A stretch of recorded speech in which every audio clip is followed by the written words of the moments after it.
The place is about 353 years, and it's the youngest and the smallest of all the castles built in this very country. And there are 3 of such castles here.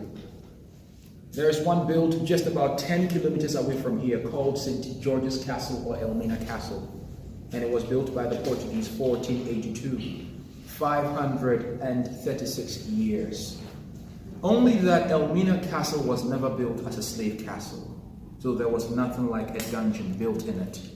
It rather had storage spaces meant for gold, ivory, spices, and several other materials, with a church. Because yes, the Europeans came here to, break the Arab gold monopoly, but they also came to spread the gospel, to convert people into becoming Christians, just to counteract the Arabs from spreading Islamic religion throughout the African continent. And there is another castle in Accra called Christiansborg Castle or Osu Castle, built by the Danes, 1661, 357 years, second biggest, second oldest.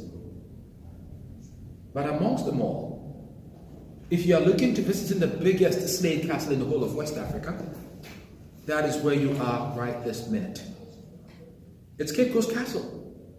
Because it was built at the time when transatlantic slave trade was at the highest level. So they built the dungeons here much bigger to accommodate about 1,300 people at a go. But not all of the Africans that arrived here were from Ghana. They brought them in from several parts of Africa. Only that the biggest number of Africans that made it here were taken from West Africa.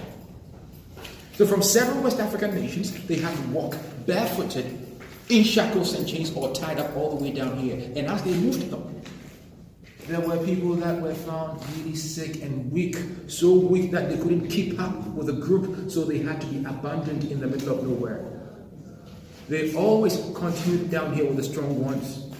With these strong ones, when they make it, before they sent anyone into the dungeons, each group of them that arrived here were owned separately by several British companies. That is why these companies had to give their captives marks. So then metals with initials of the companies on them were placed into fire. It turned red, they pulled it out, they used that to burn the captives either on the hands or on the back, to show that these people are for this person before they bring them here.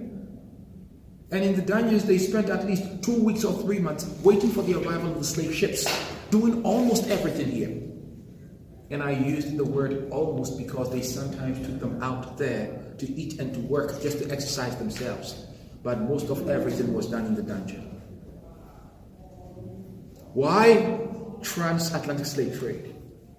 It was all in the name of labor in the Americas and in Europe. The Europeans had supposedly discovered the Americas, and they had lots of plantations over there. All these Indians they were killing was a waste. So then Reverend Bartholomew de las Casas, a Catholic high priest, had suggested to the Portuguese merchants down here to rather bring Africans over. They would do a much better work. So they also decided to put it into practice. So around 1517, when the transatlantic slave trade started, they made rooms available for captives to be held in Elmina Castle. But then all the rooms which they called dungeons in Elmina Castle were just storage spaces meant for gold and several other materials.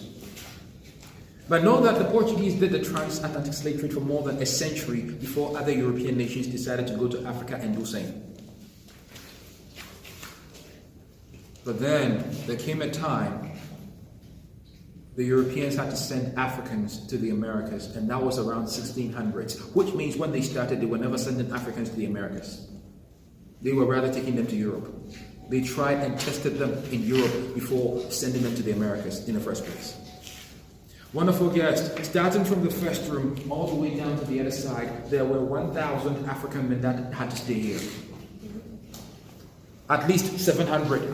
Well, we all stay here for now. We'll go there later, please. Women and men together? No, I'm sorry. So, 1,000 men, starting from there to here. Mathematically, each of these 5 chambers here held about 200 people. That's massive. And this is where they had to sleep. urinate, defecate, and everything. With buckets placed around, so if you want to visit the toilet, you have to go to that bucket and do it in it. But then the problem was for 24 hours and 3 months of their stay here, they were always in shackles and chains. Plus, holes around your which were the only source of light and ventilation had no nets covering it, so flies always found itself amidst the people. Diarrhea, dysentery, malaria fever, and other diseases wasn't far away from the people at all. That is why most people made the effort going to the bucket, but the shackles and chains will slow them down, the population will slow them down. I have diarrhea, it's easy for me to ease myself along the way. So the majority decided to rather stay where they are. They defecate, urinate, and sleep at the very same place. And they were fed twice a day. You will have to eat using these hands, but then these hands will never be washed because their last bath was taken about 31 kilometers away from here at a place called Asinma's Slave Market. And at the Asinma's Slave Market, if you are coming down here, driving, it takes about an hour. How much more walking? You are going to end up here, but you will be filthy already.